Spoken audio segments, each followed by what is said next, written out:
क्या आपने कभी मंदिरों के प्रवेश द्वारों पर उस डरावने चेहरे को गौर से देखा है? बड़ी बड़ी फटी हुई आंखें, एक खुला हुआ जबड़ा और हर पल आपको ऊपर से निहारता हुआ एक खौफनाक चेहरा। करोड़ों लोग हर दिन इसके नीचे से गुजर जाते हैं, लेकिन कोई नहीं जानता कि ये चेहरा वहाँ क्यों है और इसने खुद को ही क्यों खा लिया। इसे कीर्तिमुख कहा जाता है, एक ऐसा राक्षसी स्वरूप जिसका न कोई शरीर है न कोई आकार, बस है तो एक कभी न मिटने वाली भूख। इस रहस्यमयी गाथा की शुरुआत होती है उस समय से जब महाशक्तिशाली असुर जालंधर का अत्याचार तीनों लोकों में बढ़ गया था। अपने अहंकार में चूर जालंधर ने महादेव का अपमान करने के लिए अपने दूत राहु को कैलाश भेजा। उस नीच राक्षस राहु ने महादेव के सामने खड़े होकर उनकी सादगी का उपहास उड़ाया और माता पार्वती की मांग करने का दुस्साहस किया। साक्षात काल के स्वामी का अपमान सुनकर महादेव का तीसरा नेत्र धधक उठा। उस क्रोध की अग्नि से एक भयानक और विशालकाय राक्षस पैदा हुआ। वह साक्षात प्रलय जैसा दिखता था, जिसकी भूख पूरे ब्रह्मांड को निगलने के लिए काफी थी। महादेव ने उसे आदेश दिया, जाओ, इस अहंकारी राहु का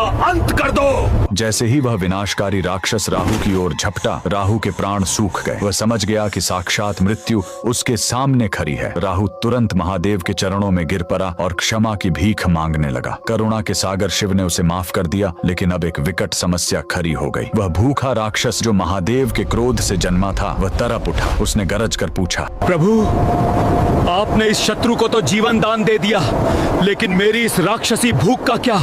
अब मैं क्या खाऊं? अब महादेव ने एक ऐसा आदेश दिया जिसने ब्रह्मांड के इतिहास को बदल दिया। उन्होंने कहा, स्वयं को खाओ। और चमत्कार देखिए, उस आज्ञाकारी जीव ने अपने ही पैरों से खुद को खाना शुरू किया। उसने अपनी टांगे खाई, अपना धड़ खाया और धीरे धीरे अपने पूरे शरीर को निगल गया। अंत में कुछ नहीं बचा, सिर्फ एक डरावना चेहरा। महादेव उसकी इस अटूट निष्ठा को देख अत्यंत प्रसन्न हुए। उन्होंने उसे नाम दिया कीर्तिमुख, यानी गौरव का मुख, और उसे वरदान दिया कि आज से तुम हर मंदिर के द्वार पर सर्वोच्च स्थान पर विराजोगे। जो भी भक्त मेरा दर्शन करने आएगा, उसे सबसे पहले तुम्हें प्रणाम करना होगा। कीर्तिमुख कोई सजावट नहीं, एक चेतावनी है। महादेव ने उसे द्वार पर इसलिए बिठाया ताकि मंदिर के भीतर कदम रखने से पहले आप अपने अहंकार को वहीं बाहर छोड़ दें। भगवान शिव के इस रहस्यमयी गण के लिए कमेंट में हर हर महादेव जरूर लिखें।